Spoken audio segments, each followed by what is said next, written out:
Hello, welcome to Tonalist Landscape Painting with M. Francis McCarthy. This is your painter in residence, M. Francis McCarthy, and the painting I'm bringing you today is another little mini painting. It's called Summer Meadow. It's a 3.5 by 5, and I completed this about 2 or 3 weeks ago. This is one of those ones I shared some in progress shots on Instagram, which is always cool. Instagram, Facebook, I like Instagram. Actually, I like Instagram a lot more than Facebook, but they're both owned by Facebook, so whatever. Anyway, this painting is it's based on the scene. Gosh, I took the photo many years back, probably 2011 or so, and I've done a few paintings off of that photo. One was a 12 by 18. That was pretty good. Pretty good considering how I was painting back in 2011. Not as good as I paint now, but not too bad. It wasn't bad. It wasn't bad. I was never that bad because I had this background as a commercial illustrator. I knew how to get professional looking work out, but I thought the landscape painting frankly would be a lot easier than it turned out to be, given all my years of experience in producing images. And it was funny how often I would fail, and still do at times fail. But the great thing about failures is that if you, it's okay. I think I read this someplace recently. It's okay to make any mistake one time, but if you're making the same mistake over and over, you have a problem. That's true of landscape painting. It's true of everything, and I've made every landscape painting mistake that can be made, and probably more than once. So maybe I've got a problem. Who knows? But anyway, it's Thanksgiving over there in the U.S. today. Here it's Friday. Interesting, in New Zealand, they have Black Friday sales here, even though there is no Thanksgiving. But we do have a Christmas, and people do buy things, and so a lot of interesting sales and things out there.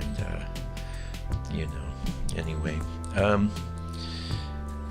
One of the reasons I kind of wanted to take a crack at this scene again was I felt that I don't know, I just have a fresher approach to color now, and it's and my brush work, the whole thing, all the way around. But we have this sort of clump of trees behind the main trees in the, I guess they're in the close middle ground, and you can see I'm painting them right now, and I know I'm painting them a little different, lighter grayed out green than the main trees in an effort to push them back. But I did have this painting home. I was going to photograph it, and I was saying, no, those trees need to go even further back. So I took it back in the studio and did what's called a scumble on there. And the scumble is like when you'll take you can do a scumble with any. You could do it with a gray or a white, or I like yellow ochre. Actually, I like to mix all three, a little yellow ochre, a little gray, a little white, and sometimes I'll just brush it down. You'll see it. I recorded it, and then wipe it off, and it creates this atmospheric haze kind of thing. That's what a really good way to get that idea across, and I did that here, and I'm pretty happy with this little painting. It's little, but actually today in the studio I'm sitting down to work on a 7 by 10, and going after another scene I've painted before. That I was thinking of doing as a 3.5 by 5, but I probably have the 3.5 by 5s out of my system for right now. So I'm trying to get into.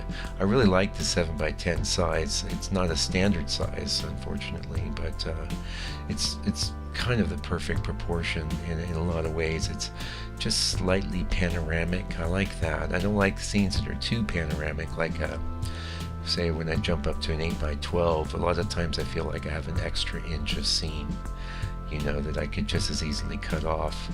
But I never feel like that with a 7x10. I feel like that's the perfect size for what I want to do, for most of what I want to do. Anyway, that's what I'm going to be. I mixed some paints sitting there. Been doing some photography. I'm working on a new special project. I guess that's all I'm going to say now, because I don't want to announce it. And then it's going to take a lot of work, and it's going to be something that I think is the solution to a lot of my marketing plans and things, and we'll see how it goes. But as far as marketing plans go, you guys have noticed I'm kind of chilling out on that a bit, mostly because you know, the site's there. I'd like for you to go join my mailing list, buy something from the store. But yeah, you will, you won't, you'll do what you like. That's fine.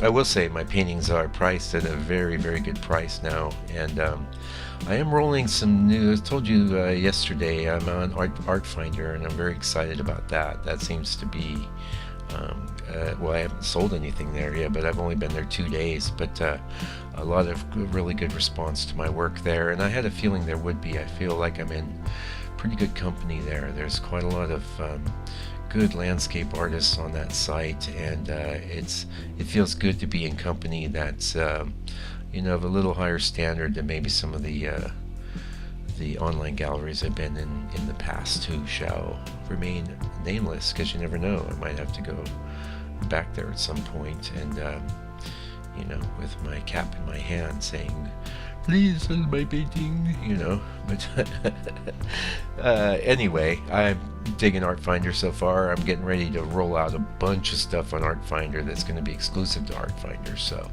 and I'll be putting up links and stuff to that. Anyway, I'll be back tomorrow with day 1 of what we're calling the Past Master series. So if you like my studies after the masters, you better tune in for that. It's going to be awesome. So until then, I will see you, and meanwhile, take good care and stay out of trouble.